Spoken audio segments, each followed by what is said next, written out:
today we feel immense pleasure to be the proud citizen of our beautiful country. Maulana Azad said, I am proud of being an Indian. I am a part of indivisible unity, and that is Indian nationality. I am indispensable to this noble edifice, and without me, this splendid structure is incomplete.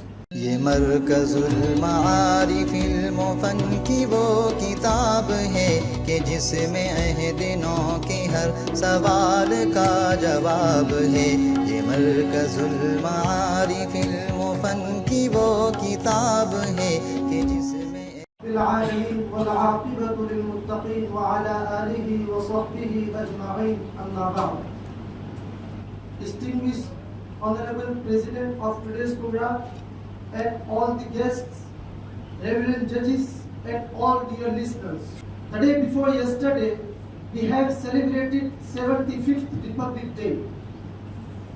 Every year, the people of the country assemble on 26 January in different parts of the country to celebrate the Republic Day. Republic Day is the day to recall and understand the significance of the Constitution of India. After World War II, British government got ensured that it no longer could show its power on India. Indian freedom fighters continued fighting, and then British decided to free India. Pandit Jawaharlal Nehru became the first Prime Minister of India. He said during his speech, long years ago we made a tryst with destiny, and now the time comes when we will redeem our pledge, not wholly or in full measure, but very substantially. At the stroke of the midnight hour, when the world sleeps, India is awake to life and freedom. A moment comes, which comes but rarely in the history, when we step out from the old to the new, when an age ends, and when the soul of a nation long suppressed finds utterance. We end today a period of ill fortune, and India discovers herself again. Dear all, but as we know that after independence, we did not have our laws and policies to conduct the nation in the best way. Thus we created our Constitution.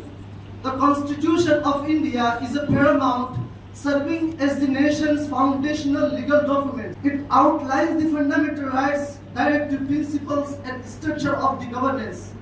Its significance lies in ensuring equality, justice, and liberty for all citizens. The Constitution of India was passed on 26 November 1949, and it came into force 26 January 1950. The Constitution of India contained 395 articles and 8 schedules at the time of its adoption, and it was about 145,000 words long, making it the longest national constitution to ever be adopted. Every article of the constitution was debated by the members of the Constituent Assembly, who sat for 11 sessions, 167 days to frame the constitution over the period of 2 years, 11 months and 18 days. Dear fellows, when we celebrate the Republic Day, we must ponder that how our country turned into secular and independent.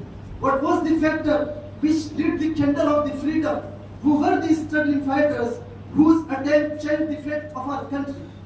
77 years ago, our country saw the sun shining under independent India after 200 years long tyrannical rule of white people. Muslims and non-Muslims had sacrificed their life in uncountable number to free the country from British rule. Muslims were the first enemies since the power was taken from them. The most important thing is that Muslims freedom fighters carried the freedom struggle only till 19. There are brothers from different communities joined their hands with Muslim warriors struggling for the freedom, and they continued their fighting until the country witnessed the freedom on 15 August 1947. And today we feel immense pleasure to be the proud citizen of our beautiful country. Maulana Azad, a big name in the list of freedom fighters of India, said, I am proud of being an Indian. I am a part of indivisible unity, and that is Indian nationality. I am indispensable to this noble edifice, and without me, this splendid structure is incomplete. I am an essential element which has gone to build India. I can never surrender this claim. Dear intellectuals, The purpose to mention these facts is to recall our brave past and to understand the current situation of the democracy in India. If we cast our mind to the current situation, multiple questions arise in our mind. That do we have real freedom for what our forefathers had sacrificed? Are we free from racial and religious discriminations? Are we free from hatred of one another? The answer is absolutely not, and not at all. In today's India, the oppression and physical and mental torture by one group to another is at large. The majority of the countrymen is sunk in the deep darkness of hatred and discrimination on the basis of caste and religion. And unfortunately, this negative mindset is fanned and supported by the political parties. Time and again, they torture and target the minorities and raise the question on their patriotism in order to push them into mental slavery.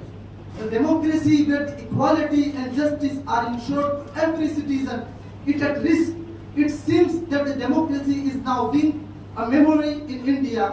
Let's explore a genuine democracy and foster a positive relationship, keeping aside all forms of discriminations and hatred. Here I end up my talk. Thank you for listening to me patiently and have a nice day. Wassalamu wa rahmatullahi wa barakatuh.